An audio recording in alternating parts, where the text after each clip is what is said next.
കാൺമീൻ, നാം ദൈവമക്കൾ എന്ന് വിളിക്കപ്പെടുവാൻ പിതാവ് നമുക്ക് എത്ര വലിയ സ്നേഹം നൽകിയിരിക്കുന്നു. അങ്ങനെ തന്നെ നാം ആകുന്നു. ലോകം അവനെ അറിഞ്ഞിട്ടില്ലായക കൊണ്ട് നമ്മെയും അറിയുന്നില്ല. പ്രിയമുള്ളവരെ, നാം ഇപ്പോൾ ദൈവമക്കളാകുന്നു. നാം ഇന്നതാകും എന്ന് ഇതുവരെ പ്രത്യക്ഷമായില്ല. അവൻ പ്രത്യക്ഷനാകുമ്പോൾ നാം അവനെ താൻ ഇരിക്കും പോലെ തന്നെ കാണുന്നതാകൊണ്ട് അവനോട് സദൃശന്മാരാകുമെന്ന് നാം അറിയുന്നു. അവനിൽ ഈ പ്രത്യാശയുള്ളവനെല്ലാം അവൻ നിർമ്മലനായിരിക്കുന്നത് പോലെ തന്നെ തന്നെ നിർമ്മലീകരിക്കുന്നു. പാപം ചെയ്യുന്നവൻ എല്ലാ അധർമ്മവും ചെയ്യുന്നു. പാപം അധർമ്മം തന്നെ. പാപങ്ങളെ നീക്കുവാൻ അവൻ പ്രത്യക്ഷനായി എന്ന് നിങ്ങൾ അറിയുന്നു. അവനിൽ പാപമില്ല. അവനിൽ വസിക്കുന്നവൻ ആരും പാപം ചെയ്യുന്നില്ല. പാപം ചെയ്യുന്നവൻ ആരും അവനെ കണ്ടിട്ടില്ല, അറിഞ്ഞിട്ടുമില്ല. കുഞ്ഞുങ്ങളെ, ആരും നിങ്ങളെ തെറ്റിക്കരുത്. അവൻ നീതിമാനായിരിക്കുന്നത് പോലെ നീതി ചെയ്യുന്നവൻ നീതിമാനാകുന്നു. പാപം ചെയ്യുന്നവൻ പിശാചിന്റെ മകനാകുന്നു. പിശാച് ആദ്യം മുതൽ പാപം ചെയ്യുന്നുവല്ലോ. പിശാചിന്റെ പ്രവർത്തികളെ അഴിപ്പാൻ ദൈവപുത്രൻ പ്രത്യക്ഷനായി.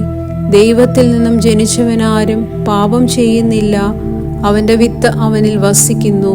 ദൈവത്തിൽ നിന്നും ജനിച്ചതിനാൽ അവന് പാപം ചെയ്യുവാൻ കഴിയുകയില്ല. ദൈവത്തിന്റെ മക്കൾ ആരെന്നും പിശാചിന്റെ മക്കൾ ആരെന്നും ഇതിനാൽ തെളിയുന്നു. നീതി പ്രവർത്തിക്കാത്തവനാരും സഹോദരനെ സ്നേഹിക്കാത്തവനും ദൈവത്തിൽ നിന്നുള്ളവനുമല്ല. നിങ്ങൾ ആദ്യം മുതൽ കേട്ട ദൂത് നാം അന്യോന്യം സ്നേഹിക്കണമെന്നല്ലോ ആകുന്നു. കയീൻ ദുഷ്ടനിൽ നിന്നുള്ളവനായി സഹോദരനെ കൊന്നതുപോലെയല്ല. അവനെ കൊല്ലുവാൻ സംഗതി എന്ത്? തന്റെ പ്രവൃത്തി ദോഷവും സഹോദരൻ്റേത് നീതിയുമുള്ളതാകൊണ്ടത്രേ. സഹോദരന്മാരെ, ലോകം നിങ്ങളെ പകയ്ക്കുന്നുവെങ്കിൽ ആശ്ചര്യപ്പെടരുത്.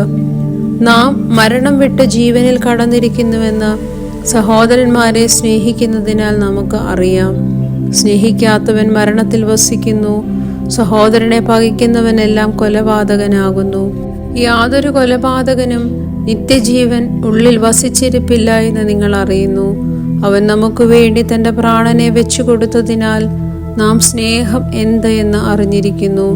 നാം സഹോദരന്മാർക്ക് വേണ്ടി പ്രാണനെ വെച്ചു കൊടുക്കേണ്ടതാകുന്നു.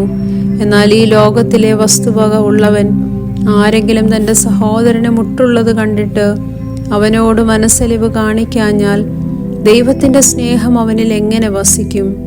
കുഞ്ഞുങ്ങളെ, നാം വാക്കിനാലും നാവിനാലുമല്ല, പ്രവൃത്തിയിലും സത്യത്തിലും തന്നെ സ്നേഹിക്കുക. നാം സത്യത്തിന്റെ പക്ഷത്ത് നിൽക്കുന്നവർ എന്ന് ഇതിനാൽ അറിയും. ഹൃദയം നമ്മെ കുറ്റം വിധിക്കുന്നുവെങ്കിൽ ദൈവം നമ്മുടെ ഹൃദയത്തെക്കാൾ വലിയവനും എല്ലാം അറിയുന്നവനുമെന്ന് നമ്മുടെ ഹൃദയത്തെ അവന്റെ സന്നിധിയിൽ ഉറപ്പിക്കാം. പ്രിയമുള്ളവരെ, ഹൃദയം നമ്മെ കുറ്റം വിധിക്കുന്നില്ലെങ്കിൽ നമുക്ക് ദൈവത്തോട് പ്രാഗൽഭ്യമുണ്ട്. അവന്റെ കൽപ്പനകളെ നാം പ്രമാണിച്ച് അവന് പ്രസാദമുള്ളത് ചെയ്യുന്നത് കൊണ്ട് എന്ത് യാചിച്ചാലും അവങ്കിൽ നിന്ന് ലഭിക്കും. അവന്റെ കൽപ്പനയോ അവന്റെ പുത്രനായ യേശുക്രിസ്തുവിന്റെ നാമത്തിൽ നാം വിശ്വസിക്കുകയും അവൻ നമുക്ക് കൽപ്പന തന്നതുപോലെ അന്യോന്യം സ്നേഹിക്കുകയും വേണം എന്നുള്ളത് തന്നെ. അവന്റെ കൽപ്പനകളെ പ്രമാണിക്കുന്നവൻ അവനിലും അവൻ ഇവനിലും വസിക്കുന്നു. അവൻ നമ്മിൽ വസിക്കുന്നുവെന്ന് അവൻ നമുക്ക് തന്ന ആത്മാവിനാൽ നാം അറിയുന്നു. ദൈവമേ, സ്തുതി നിനക്ക് യോഗ്യമാവുന്നു. ബാറയ്ക്കുമോർ.